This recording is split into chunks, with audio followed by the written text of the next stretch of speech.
Hi, everyone. I'm Bruce Karasik, co-founder of the Jewish Republican Alliance. We're so happy to have Victor Davis Hanson here with us today. Victor will be joining us in just a few minutes, but first, we just witnessed what may be the most impressive testimony ever given by a Supreme Court Justice nominee in American history. Amy Coney Barrett's answers were amazing.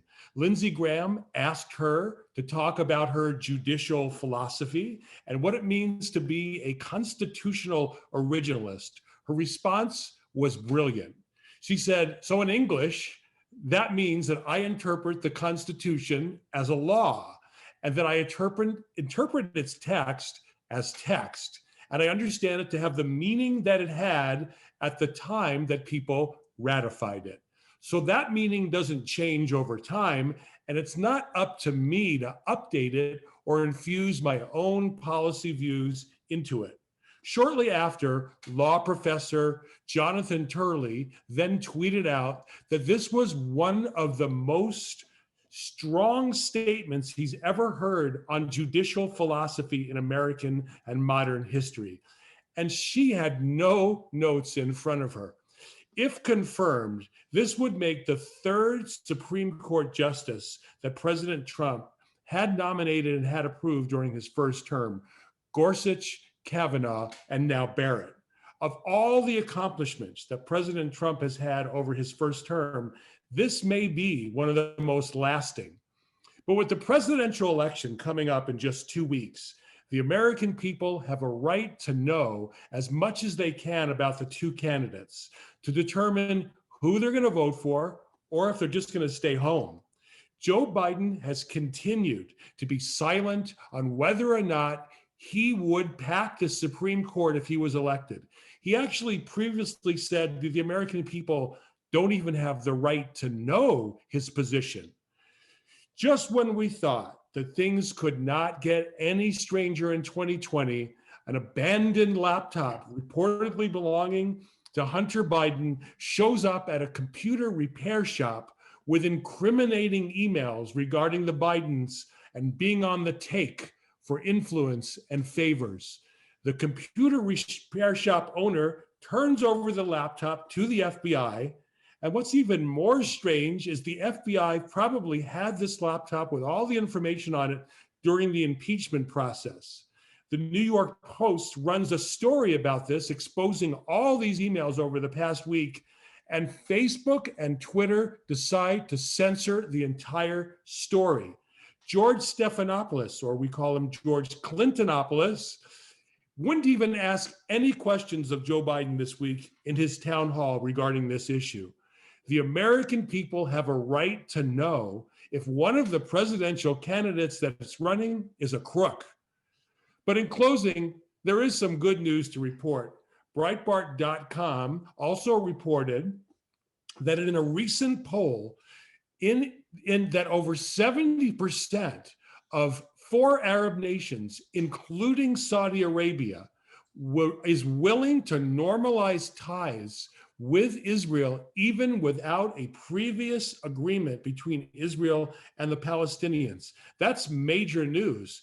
And a top Saudi advisor and ambassador just said that the age of war with Israel is over. Peace in the Middle East was once said to be impossible. President Trump is now delivering peace in the Middle East, peace around the world. But Biden voters seem to want war within our own country. The stakes, my friends, have never been higher, and soon America will decide. And now I'd like to introduce fellow co-founder Mitch Silverman. Mitch? Hello, JRA community. It is always so great when we are together. In 1961, a young couple named Alan and Audrey got married in Brooklyn, New York, and decided to make their way to the land of milk and honey, California. They rented an apartment in Santa Monica for $100 a month, just like the Neil Diamond song, "Palm trees grow and the rents are low." When it was time to raise a family, they moved to an obscure little city named Woodland Hills that no one ever heard of and bought a house for $40,000 and wondered how on earth are they ever going to afford this. Alan went on to become a successful entrepreneur, while Audrey stayed home to raise her two young boys. What has happened to California since then? If you're on this broadcast, you know as well as I the horrific state of conditions that have become California. I mean, this is a state that not once but twice elected Ronald Reagan as governor, plus Pete Wilson, even the Terminator. Can it ever be turned around? By way of comparison, let's take a look back at 2016 when everyone knew Donald Trump was going to lose. There was one thing that I observed. Are you telling me that people are going to wait in line for 3 days to go to a Trump rally, but they can't be bothered with making time to vote? It just didn't make any sense to me. And sure enough, Donald Trump won in the only metric that matters, the Electoral College. Here we are in 2020, and once again, the media is at it telling us we all know President Trump is going to lose. So what do I see going on in California? Well, there have been huge Trump boat rallies in San Diego, Newport Beach, Channel Islands. There was a 1,000-car Trump rally up and down Ventura Boulevard in the belly of the beast, the San Fernando Valley. There have been big Trump rallies in Beverly Hills of all places, Big Bear, Thousand Oaks, and other cities. I think some of these people would crawl over broken glass naked to vote for President Trump. And as far as lawn signs go, I think right now Biden lawn signs are coming in third behind Trump and for sale. Oh, and as for that young couple that moved here from Brooklyn, well, those are my parents, Alan and Audrey. My mom of blessed memory passed away 9.5 years ago. My dad is still with us going strong, and he, like millions of Americans, are keenly aware of President Trump's incredible track record, his love of America and Americans, and his passionate defense of Israel and the Jewish people. As for the case for Trump, as well as the promise and peril of California, no one is better suited than our special guest today, Victor Davis Hanson. I'm going to give him a brief introduction. He is the Martin Illie Anderson Senior Fellow at the Hoover Institution, and his focus is classics and military history. Hansen is the author of hundreds of articles, books, book reviews, and newspaper editorials on Greek, agrarian, and military history, and essays on contemporary culture. He has written or edited 24 books, the latest of which is called The Case for Trump. Currently, he is a syndicated columnist for Tribune Media Services and a weekly columnist for the National Review Online. Hansen received a BA in Classics at the University of California, Santa Cruz, was a fellow at the American School of Classical Studies, Athens, and received his PhD in Classics from Stanford University.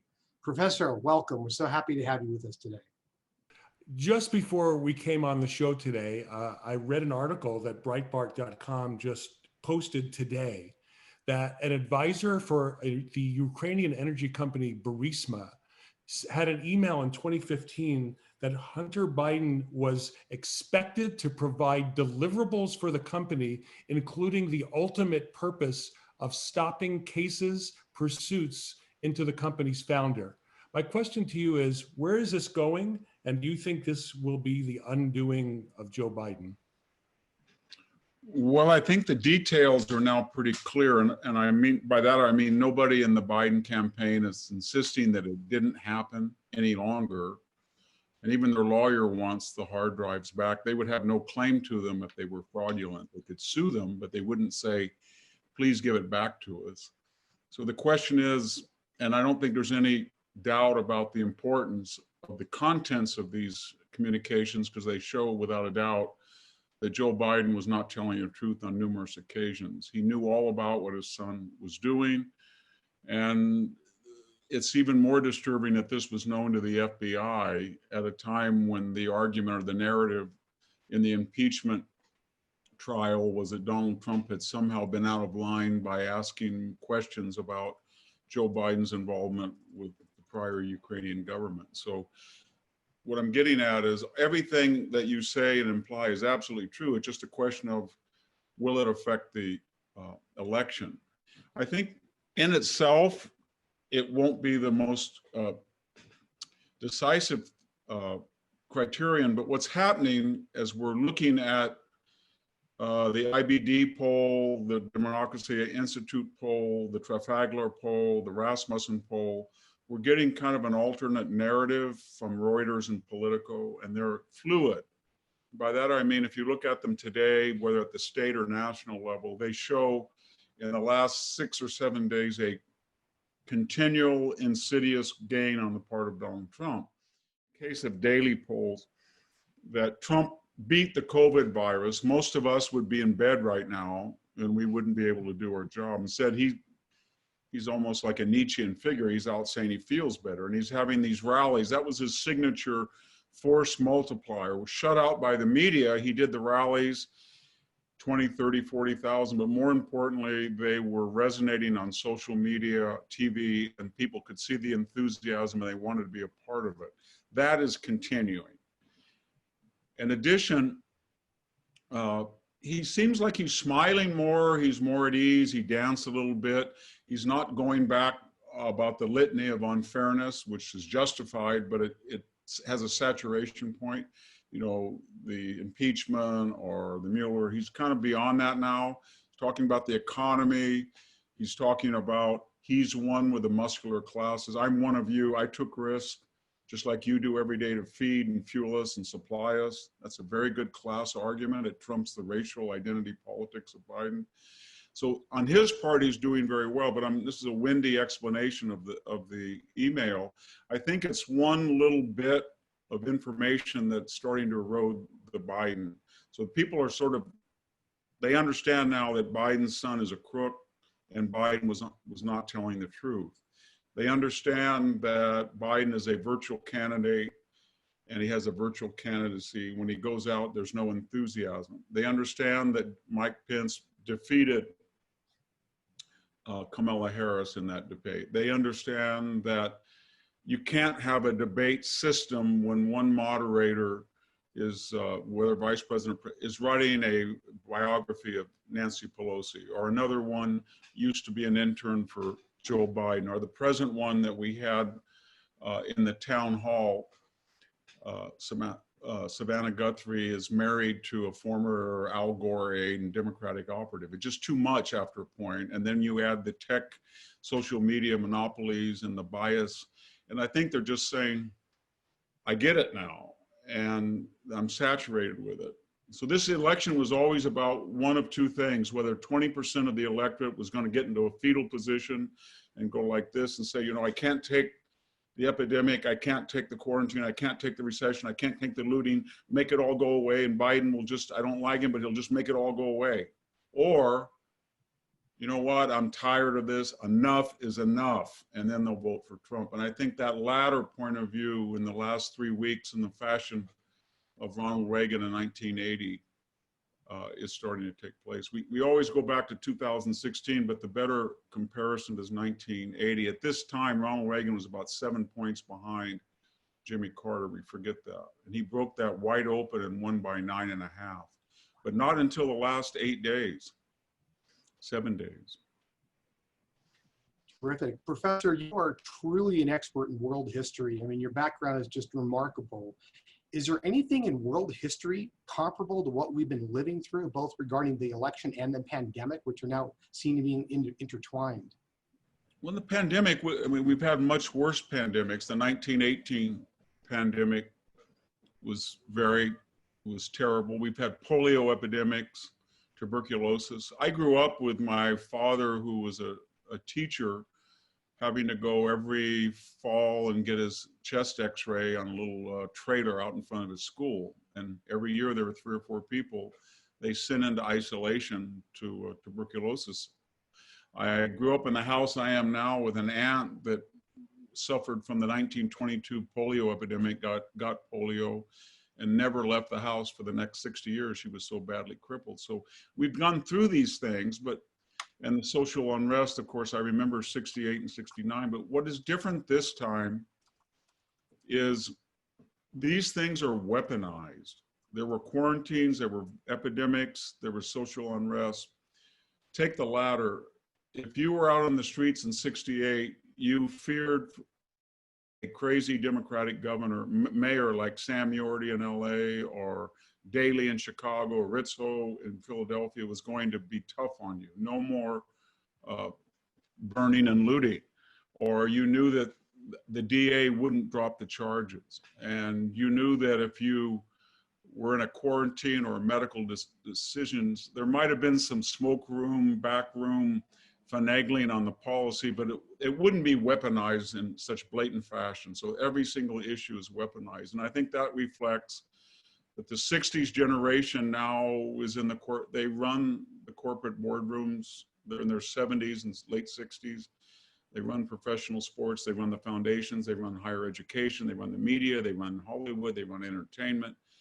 And they're very, very wealthy through globalization. And although they don't live in any fashion that's commiserate with their rhetoric is pretty much in sympathy with the people out on the street. I mean that in the terms of protesters and violent protesters. Professor, I watched some of the hearings with Amy Coney Barrett. You know, there's obviously been back and forth between whether Republicans have a right to confirm her, but from everything that I saw, she looked like an outstanding nominee. What are your thoughts on this nomination? Well, I think the polls bear that out. I think the Democrats had whipped up an hysteria that she was illegitimate in some fashion because of the Merrick Garland disappointment. And the Republicans hadn't really addressed that too well, but maybe they had. They were assuming that once people saw her, and she's charismatic, attractive, brilliant, she has a wonderful personal story, that opposition would collapse. So the opposition to her, such as it was in the polls, collapsed. The Democrats looked kind of silly, and I think it hurt them. And I think it's one of the reasons that Donald Trump is starting to do better. It destroyed them, their Senate aspirations in 2018. I think they would have won back the Senate. Instead, they lost 2 seats because of general repulsion about it. Mitch, are you there? All right, Professor, you focused on one of the things that I think is very true here. It's not the pandemic, it's the lockdown. Yeah. How do you think future historians are going to look back at this period of time? Not so much that, oh, there was a terrible virus, but the people's response with the government, the powers that be. Can you speak to that, please? Yeah, I think we were all sympathetic to a 2 or 3 week lockdown when we were told that the hospitals would soon be full and the ER and ICUs would be overrun. And that would flatten the so-called curve. But you know, 8 months later, now the question has been completely recalibrated into what it always was. It was never, there were no good choices. There was the virus, which was a bad choice, and there was destroying a 22 trillion GDP economy, which was a worse choice.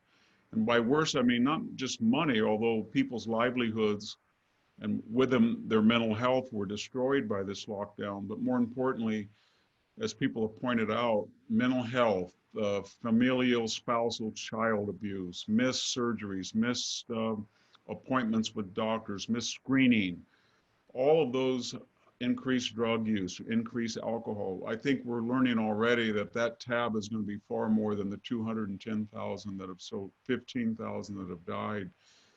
And more importantly, it's sort of, there were always finite resources. And when you try to protect everybody and you treat them all the same, by definition, you're shorting the people over 65 who were the most vulnerable. So from the very beginning, if we had said, it looks like about 1 in 1,000 who are under 65 are going to die, and that's comparable to the flu, and we're going to treat it, therefore, like the flu.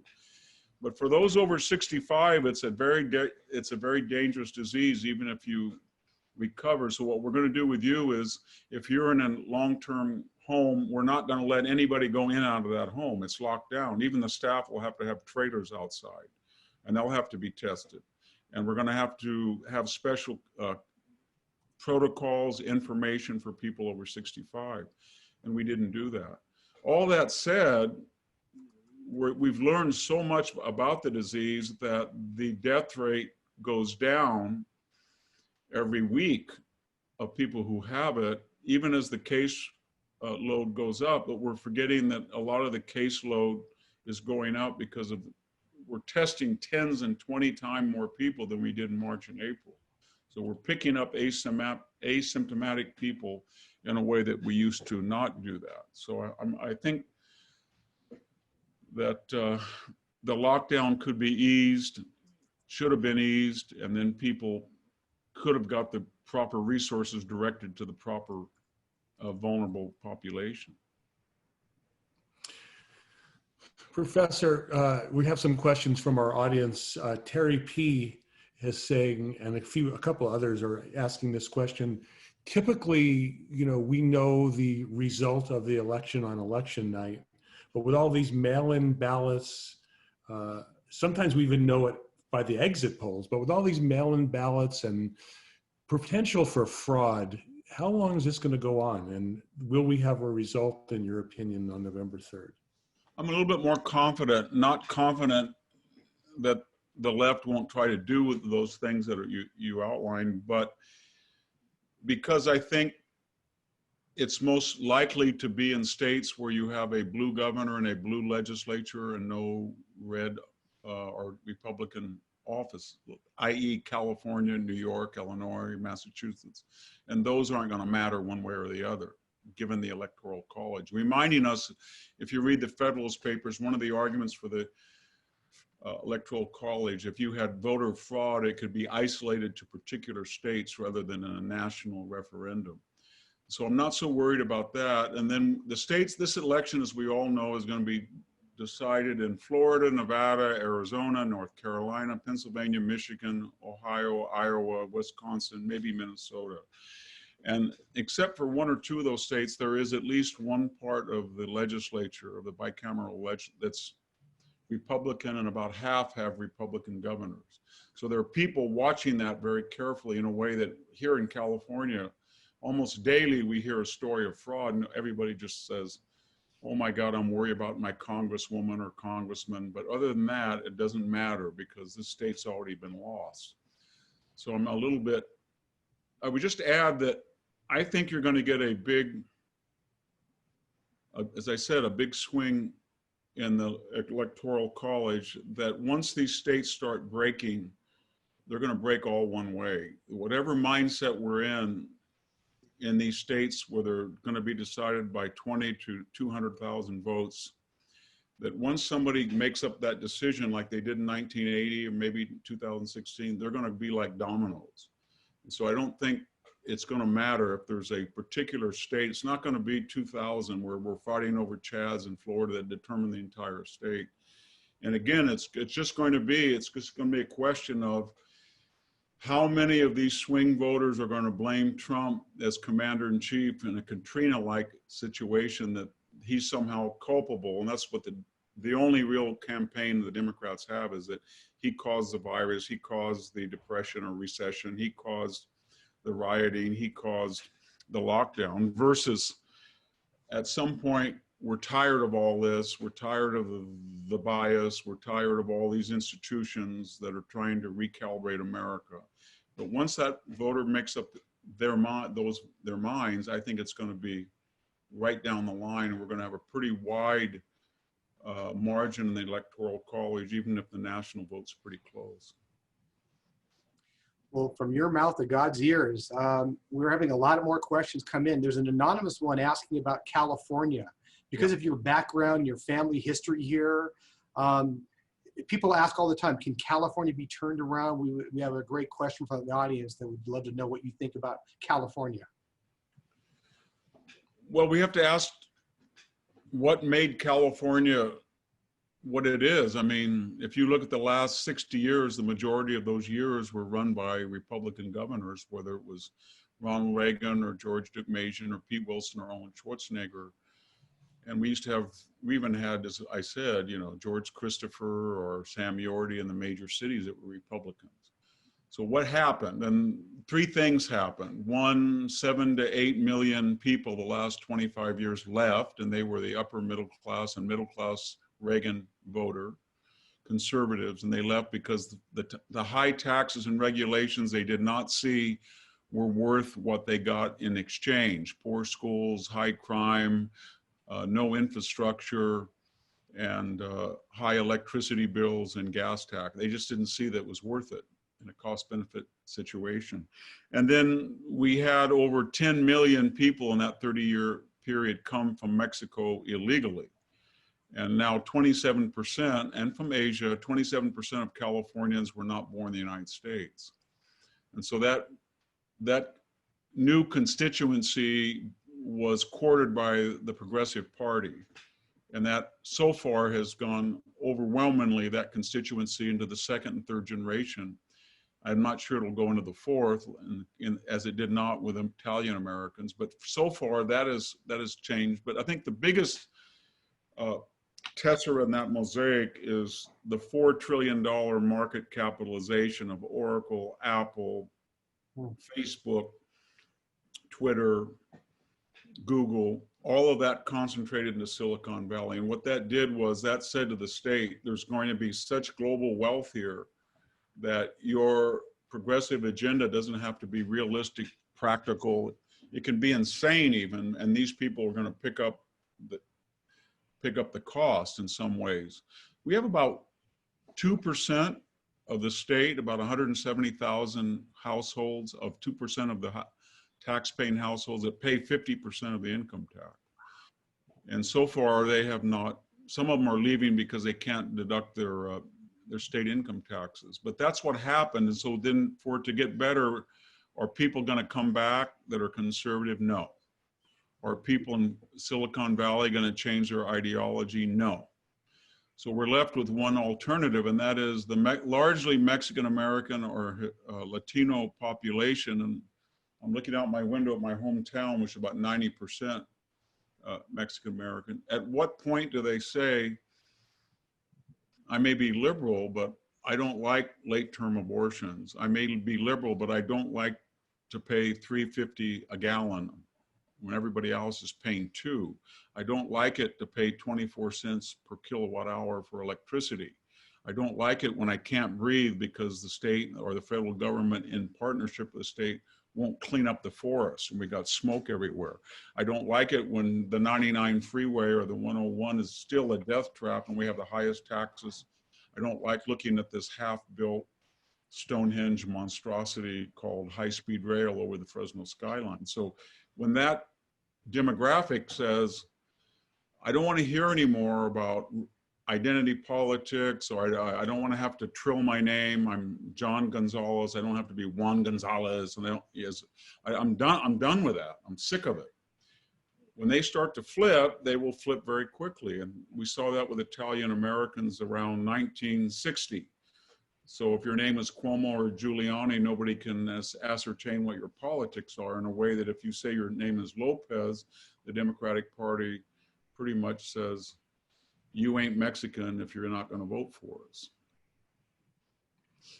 Professor, we have a question from Boris E., who I know is from the old Soviet Union or Russia, now in America.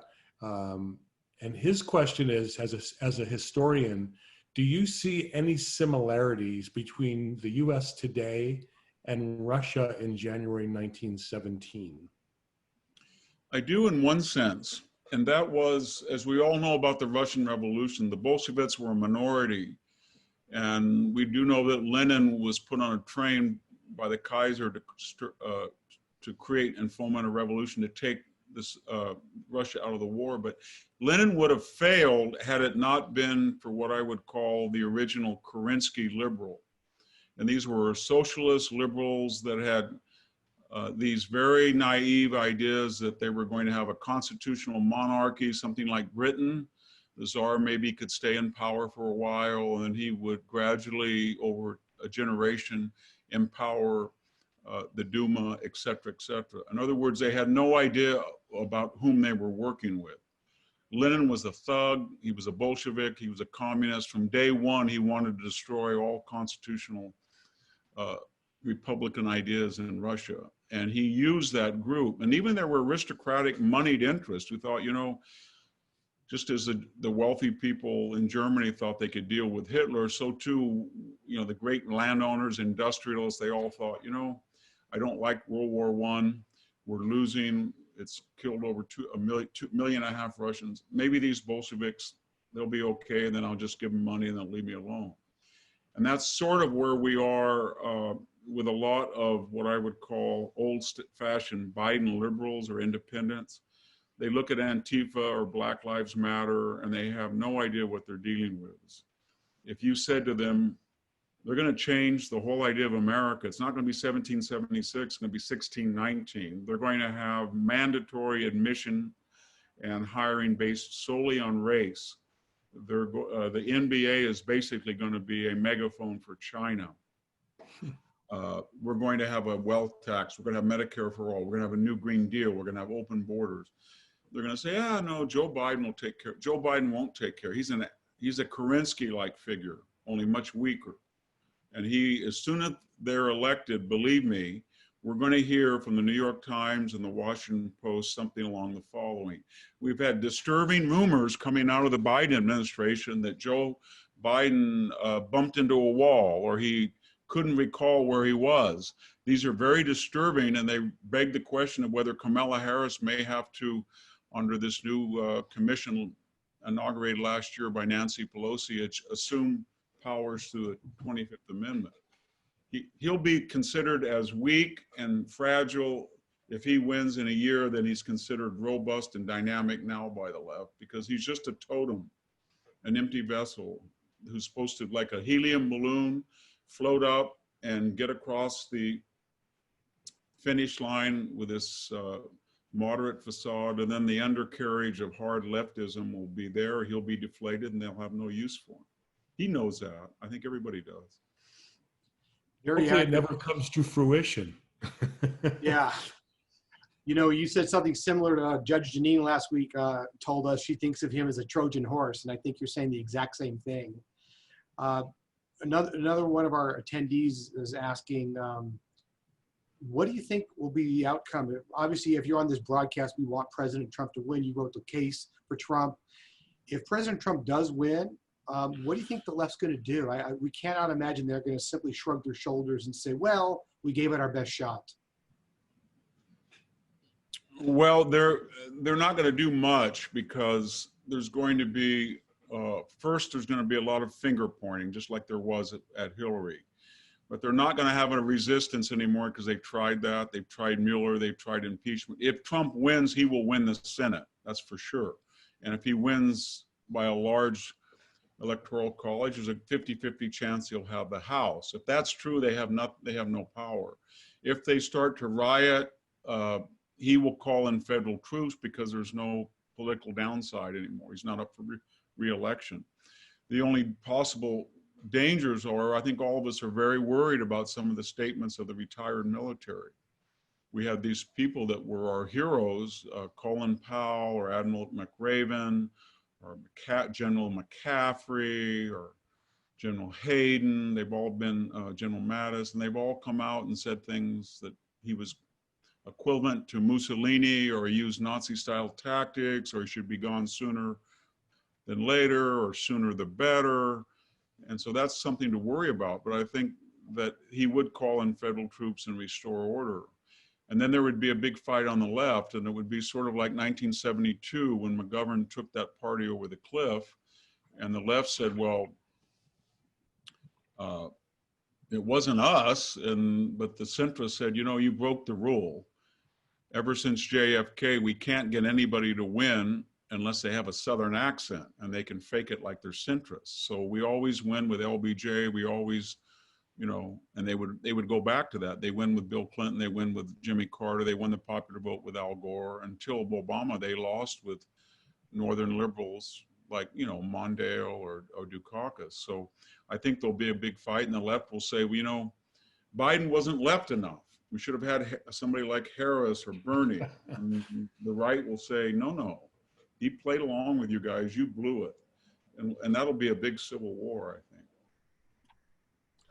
I don't know where the never Trumpers will be. If Trump is going to win, I don't know where they're going to be. They're orphaned now. but they're going to be totally irrelevant, and the left will drop them like a stone. They're going to say, you know, you've been very useful idiots to get on TV and trash Trump and write op-eds. We have no more use for you. You weren't that successful. You had no influence. You didn't help us at all. You're just a pain. And if Trump were to lose, I think the never-Trumpers would say, well, we're here to resurrect the Republican phoenix, and we're going to rebuild the party in the image of Jeb Bush and Mitt Romney and John McCain. And there's about 20 million people who say, count me out. I want secure borders. I want to keep American jobs in the United States. I want to be tough on China. I don't want to go back to that aristocratic party that you guys took us over the cliff with. So it's going to be interesting either way after the election. That's a fascinating analysis. We have a question from Marilyn A.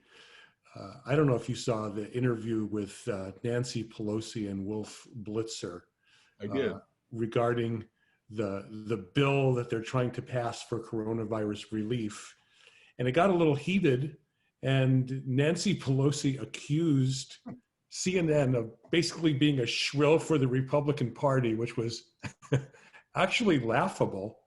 But, you know, I always think winning kind of changes things. Do you think if President Trump wins, this is going to be a turnaround for the CNN group and they'll start like supporting him?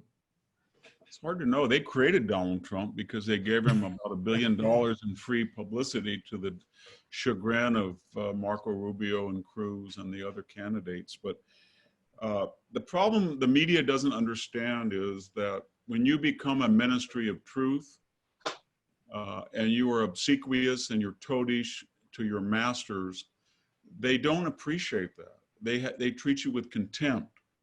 So Wolf Blitzer looked like a deer in the headlights. It was almost as if he wanted to say, but Nancy, I've done everything you wanted. And Nancy was as if she was going to say, did you remember what Ben Rhodes said about you guys? You know nothing when we sold you that bill of goods on the Iran deal. Or do you remember what Jonathan Gruber said? The American people are stupid and the media helped them. So my point is, when they use the media and the media lets itself be used, then they're all shocked that they're treated with contempt. When Joe Biden is asked a question about court packing or Hunter Biden, he basically treats the reporter the way he did the person in the town hall. He said, hey, listen, fat, I can do push-ups than you can. So yeah, Jorge Ramos, Jim Rutenberg, Christiane Amanpour, they all lectured us that they could no longer be disinterested. That journalism had to be partisan because Donald Trump posed an existential threat that we'd never seen before. Now they're going to suffer the wages of it. Professor, we're posting for everyone on the broadcast a link to your book so they can buy The Case for Trump. We have a great question from Howard W. What's your opinion about the Durham investigation and why it's taking so long? Is it possible the deep state really has more control than we think? Yeah, I think that Durham is a professional prosecutor, and he's been very systematic, and as he uncovers one rock, he says, oh my God, this rock means there's more under the next rock, and then when he goes to these agencies, he can't get any information, even though Mr. Radcliffe, the director of national intelligence, helped.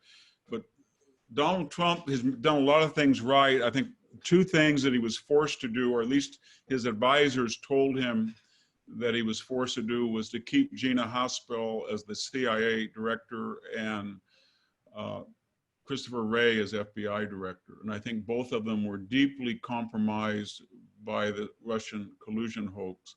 And that's made that's a big problem. And so he's got a lot of deep state, he's got appointments that have been resisting. And I think Durham is tactically sound, and that if I'm going to indict people, I've got to be very careful. But I think Trump's got a very good argument that you may be tactically sound, but you're strategically misguided, because if I lose this election, all that work that you have, even if you can get indictments in December or January, it won't matter. Joe Biden will come in and he'll stop everything, and all that work will be for nothing. So when Attorney General Barr said, I think he said in February, March, that he thought that they would at least have indictments or a resolution by Labor Day, that was something that people took to heart. So they're obviously disappointed. And you can't, the way our system works, it's not wise for Trump to berate Barr. He's done a good job. It's just that I think Durham and he or somebody didn't realize that there's such a thing called strategy as well as tactic. Excellent. We have a question from Charles A. regarding the rise of anti-Semitism. And, you know, in my opening remarks, I talked about some of the great strides that President Trump has made in the Middle East and peace among some of the Arab nations and more to follow. But in the United States and around the world, there has been a rise of anti-Semitism. Biden has, you know, threatened to bring the Palestinians back into to getting more money if he's elected. But you go around and you see all this anti-Semitism with Antifa and Black Lives Matter, who is now the angel of the left. What is the future of Jews in America and around the world, and do they have to be concerned? Yeah, I think they do. I think there's a couple of things that have happened. And one is the rise of Muslim populations in Europe. And they were quite adroitly able to brand themselves as part of the persecuted or the victimized other. And then they put the children of the Holocaust into the oppressive class of white people. And that narrative was very effective. So it was asymmetrical. When they committed acts of anti-Semitism, nobody said anything, because at first they were afraid of the politics, and then numbers took over. There were much more Muslims by the turn of the century, 2000, than there were Jews in Europe. And the same thing to a lesser extent is true here, that, let's be frank, that when you have Farrakhan or you have the Women's March, Linda Sarsour, and some, and then you have the Marxist Black Lives Matter, and then you channel a lot of the anti-Semitism in the Black community. And then you take the Antifa, who really channels into the old Rothschild, the Jewish bankers and the capitalists. You put all that lethal mix together under the guise of political correctness.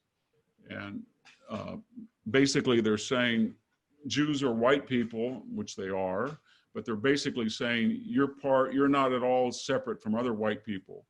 You have no unique history. You're just a white person, you're an oppressor, you're rich, and therefore you're vulnerable, you're racist, and nobody challenges it. So it's all coming from the left. And the other thing is that there's no deterrence. Your group is welcome, but most polls suggest 65 or 70% of the Jewish community vote liberal.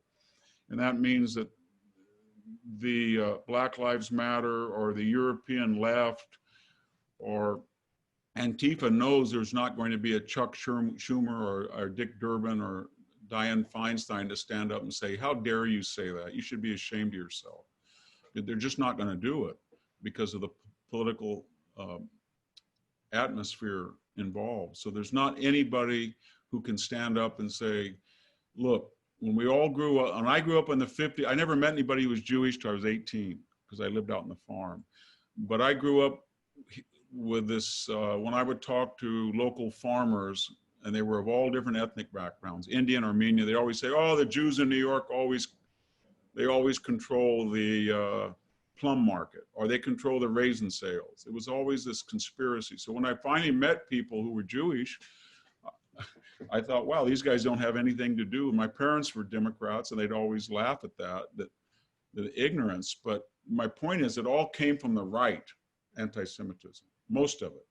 But now it's more insidious and much more dangerous because it's more widespread. And whereas the right were identifiable bigots and ignorant, now on the left, the people who are doing this have degrees or professionals. They claim they're worried about the lower classes, they're empathetic, and yet they get away with it. And no place do they get away with it more than the university. And so people have to call them out on it. Biden will never call them out, either will Kamala Harris.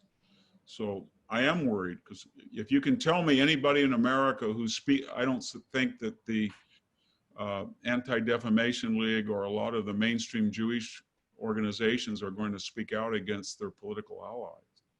And so another thing that's happening, to be frank, I can see that with my own small Scandinavian community. On my father's side were Swedes, and they had a little town called Kingsburg. When you get into the third and fourth generation, and I know a lot of Jewish intellectuals, Jewish professionals, and they're not observant, and they don't have any particular empathy with Israel, and they resent the idea that somebody might suggest that they do. And so in some ways, they're not Jewish in the traditional sense we once knew them. And so they don't have any special allegiance, or they don't feel they have to take professional risk to speak out in a way that we used to. And then finally, Israel seems to be booming because it has a free market philosophy, finally. And it's got a president that's the most pro-Israeli in history. And this is all coming from the right. And that makes it very confused for people. They said, you know, I don't want to, Israel's right wing and Trump's right wing and all of this stuff. And so they're conflicted. The Jewish liberal says to himself, well, I know that Trump and the conservatives are not anti-Semitic, and they're doing more for Jewish causes and agendas and just general well-being here and in Israel, but I don't want to say anything because my guys are left, and they're the problem. So there's an existential crisis there in the Jewish community. I don't know how it's going to work out, but if it works out anything like the Italian American or other expenses, I think it'll start to even out, where you'll have more and more moderate and conservative Jews. Really hope so. To your point, many Jews have given up Judaism for liberalism, and it's really unfortunate. Before we end, we have to ask you, what was the compelling motivation to write your latest book? You're very a thoughtful person. For you to come out and say the case for Trump, what inspired you to take that undertaking? Well, I had written a book on World War II, and it had done pretty well. And the editor basically said, and she was not unique. Every editor in New York is left wing.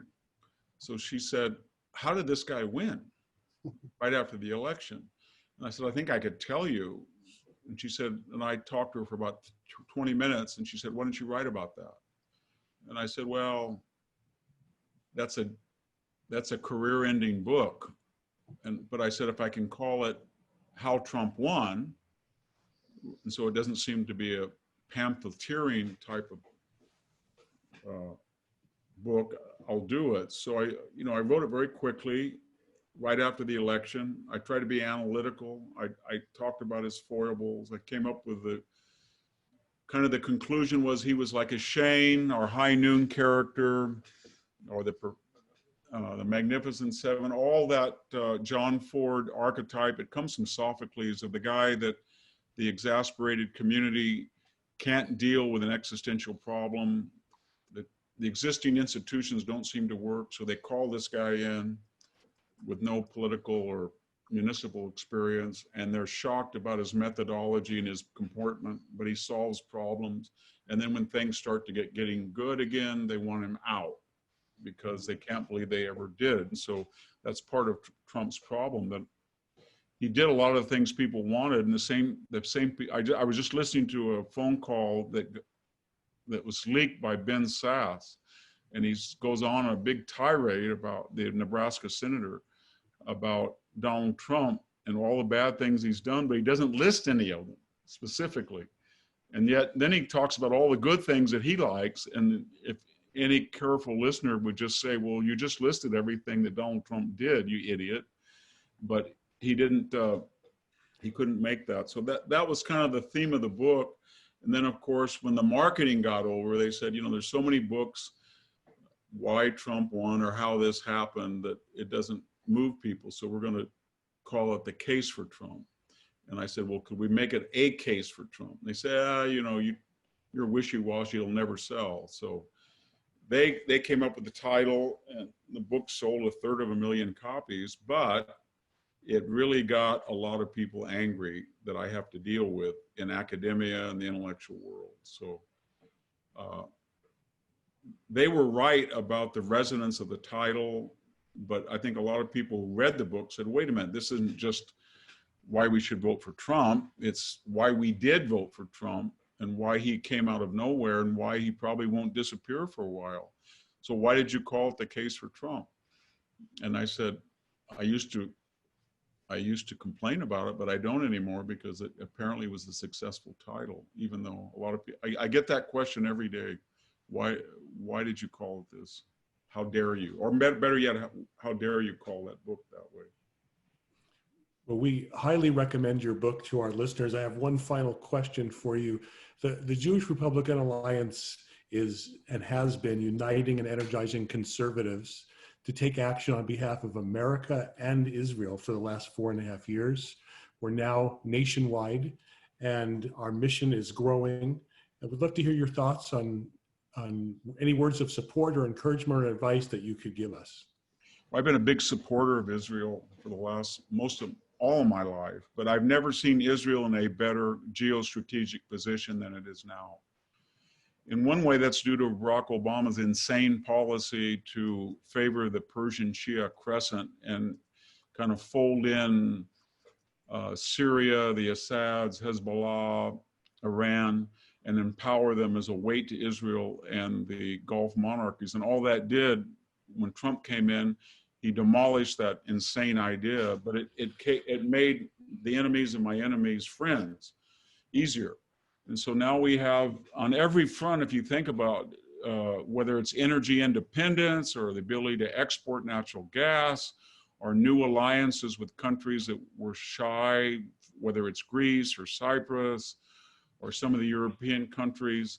And then of course, the UAE and these new Arab alliances that are reaching out to Israel. I don't think Joe Biden, for all of his criticism of Trump's Middle Eastern policy, if we were to ask him, okay, you're president, let's move the embassy back to Tel Aviv, he wouldn't do it. Okay, you're president, let's say the Syrians are eventually going to get the Golan Heights back. He wouldn't do it. He couldn't. And if you said to him, we've got to keep funding the Palestinians to the tune of 700, he would try, or let's get back in the Iran deal. I'm not saying that he wouldn't try to do that, but Trump had not only changed the dialectic, but he changed it in a way that made sense. It was almost as if everybody just now shrugged, well, why didn't we do that? And the main core of the entire breakthrough in the Middle East was the Palestinians. And by that I mean, we had come to this very bizarre historical assumption that somebody 75 years ago who left their homes, and not all did, were refugees for eternity. It would be as if we said, well, you know, we can't deal with Putin unless we solve that Volga German problem because they were displaced by Stalin. Or we can't really deal with Germany anymore because 13 million Prussians walked out of Poland and East Prussia and they still have their homes in Gdansk and they call it Danzig. And when are we going to give them their homes back?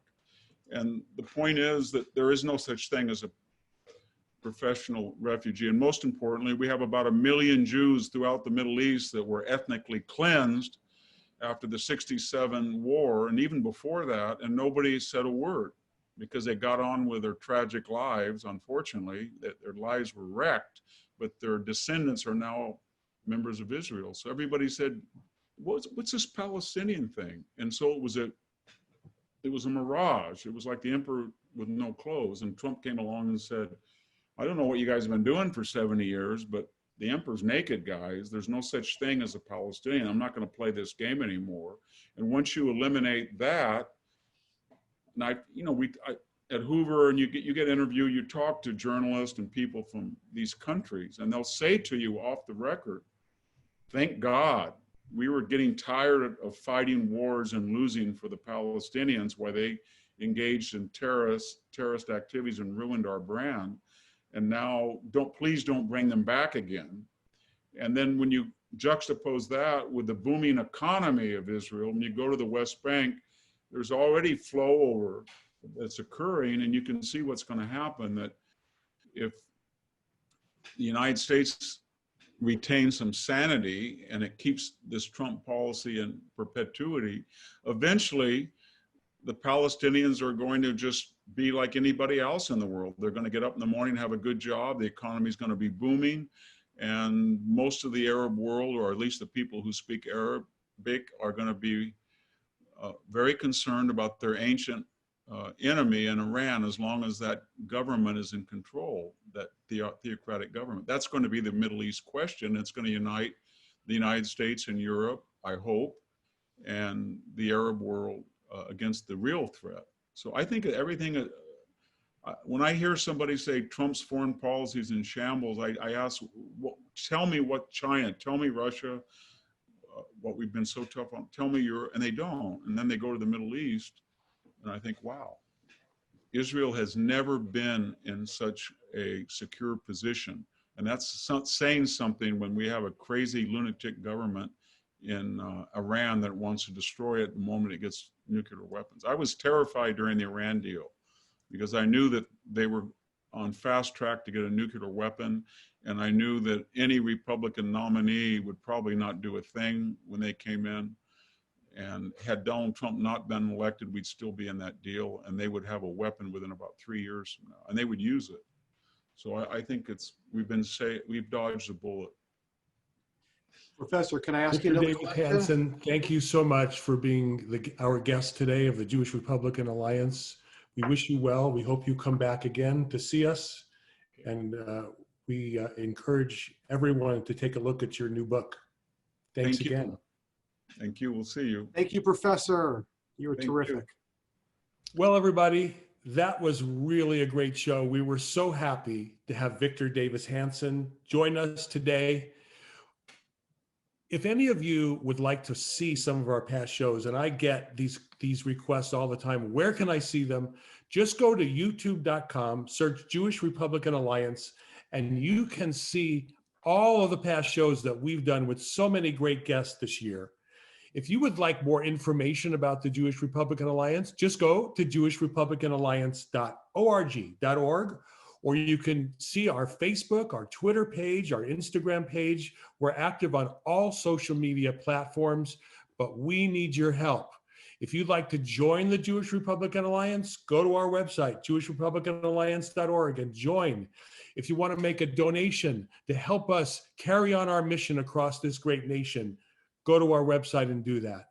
Until we meet again, we thank you all for being here. We wish you a peaceful Shabbat. Shabbat Shalom. Have a great weekend until we see you again. Thank Goodbye, you. everybody. Shabbat Shalom.